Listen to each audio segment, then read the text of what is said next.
Iran के सर्वोच्च नेता आयतुल्ला अली खामेनेई पर इजराइल के हमले का खतरा मंडरा रहा है। खबरों के मुताबिक इजराइल ने उन्हें निशाना बनाने की एक ठोस योजना तैयार की थी, लेकिन अमेरिकी राष्ट्रपति डोनाल्ड ट्रंप ने इसे आखिरी वक्त पर रोक दिया। इसके बावजूद खामेनेई की जान को खतरा है। सुरक्षा कारणों से वो तेहरान के उत्तर पूर्वी इलाके लवीजान में एक सीक्रेट अंडरग्राउंड बंकर में अपने परिवार के साथ छिपे हुए हैं। सूत्रों का कहना है कि खामेनेई को लगता है कि इजराइल उनके सबसे करीबी सलाहकारों और सहयोगियों को निशाना बनाकर उनके सत्ता के ढांचे को कमजोर कर रहा है। पिछले कुछ दिनों में इजरायली हवाई हमलों ने ईरान के सैन्य और सुरक्षा तंत्र को गहरी चोट पहुंचाई है। ईरान की रेवोल्यूशनरी गार्ड्स के शीर्ष कमांडर हुसैन सलामी, मिसाइल कार्यक्रम के प्रमुख अमीर अली हाजीजादे और खुफिया प्रमुख मोहम्मद काज़मी सहित कई महत्वपूर्ण सलाहकार मारे गए हैं। इसके अलावा गार्ड्स के खुफिया उप प्रमुख हसन मोहाकिक और एक अन्य अधिकारी मोहसिन बाघेरी भी इजरायली हमले में मारे गए।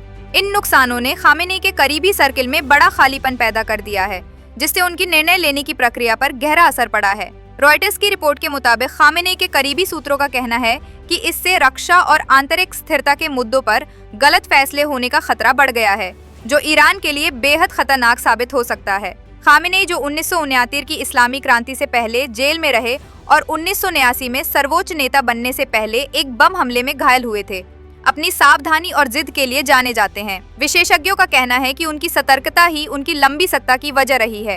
वो ईरान की इस्लामी व्यवस्था को बनाए रखने के लिए प्रतिबद्ध हैं और पश्चिमी देशों पर विश्वास नहीं रखते हैं।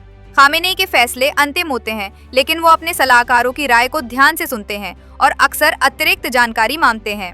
हालांकि हाल के हमलों ने उनके सलाहकारों की संख्या को कम कर दिया है, जिससे वो पहले से कहीं ज्यादा अकेले पड़ गए हैं।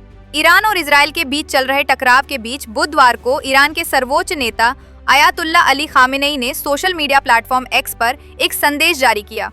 उन्होंने लिखा, नामी के नाम पर युद्ध शुरू होता है, अली जुल्फिकार के साथ खैबर लौटे हैं। ये संदेश ईरानी इस्लामिक इतिहास और प्रतीकों से भरा हुआ है, जिसे युद्ध का ऐलान माना जा रहा है। लेकिन खामेनेई की इस चेतावनी से कुछ ही घंटे पहले अमेरिकी राष्ट्रपति डोनाल्ड ट्रंप ने सोशल मीडिया पर दावा किया कि अमेरिका जानता है कि ईरान के सुप्रीम लीडर कहां छिपे हुए हैं। ट्रंप ने लिखा, हमें बिल्कुल पता है कि तथाकथित सुप्रीम लीडर कहां छिपे हैं। वह आसान निशाना है, लेकिन अभी हम उन्हें खत्म नहीं करेंगे, कम से कम फिलहाल तो नहीं।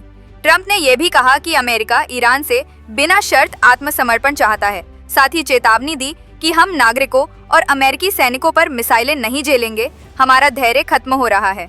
इसके पहले ट्रंप ने तेहरान के 95 लाख निवासियों से शहर खाली करने की अपील की थी। इजराइल के साथ तनाव बढ़ने और व्हाइट हाउस से दबाव बढ़ने के साथ ही ईरान के सर्वोच्च नेता आयतुल्ला अली खामेनेई ने इस्लामिक रिवॉल्यूशनरी गार्ड कॉर्प्स दी IRGC सहित ईरानी सेना की सर्वोच्च परिषद को महत्वपूर्ण अधिकार सौंप दिए हैं। ईरान इनसाइट की रिपोर्ट के अनुसार ये कदम उन दावों के बाद उठाया गया है जिसमें कहा गया है कि खामेनेई को उनके बेटे मोजतबा सहित उनके करीबी परिवार के सदस्यों के साथ उत्तर पूर्वी तेहरान में एक भूमिगत बंकर में ले जाया गया है। खामेनेई के बेटे मोजतबा इस मुश्किल वक्त में उनके लिए अहम सहारा बने हुए हैं। पिछले 20 सालों में मोजतबा ने रिवॉल्यूशनरी गार्ड्स के साथ गहरे रिश्ते बनाए हैं और विभिन्न सैन्य, सुरक्षा और राजनीतिक मामलों में अपने पिता के दूत के तौर पर काम कर रहे हैं। कुछ लोग उन्हें खामेनेई के संभावित उत्तराधिकारी के रूप में भी देखते हैं।